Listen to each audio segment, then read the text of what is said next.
हदीस पाक में आता है कि क़यामत के दिन अल्लाह एक शख्स को कहेगा कि अपना नामा आमाल पढ़, तो वो नामा आमाल पढ़ने लग जाएगा।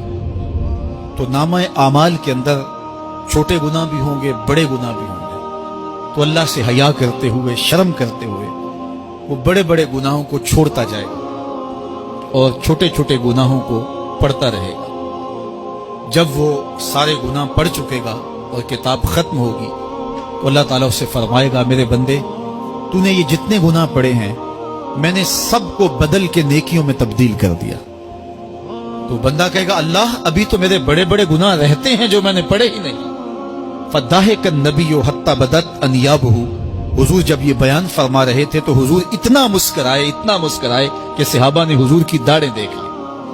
तो पहले वो बड़े बड़े गुनाह छोड़े जा रहा था, लेकिन जब अल्लाह फरमाएगा कि मैं तेरे गुनाहों को बदल के नेकियों में तब्दील कर दिया, वो कहेगा अभी तो बड़े बड़े गुनाह रहते जो मैंने अभी पढ़े ही नहीं।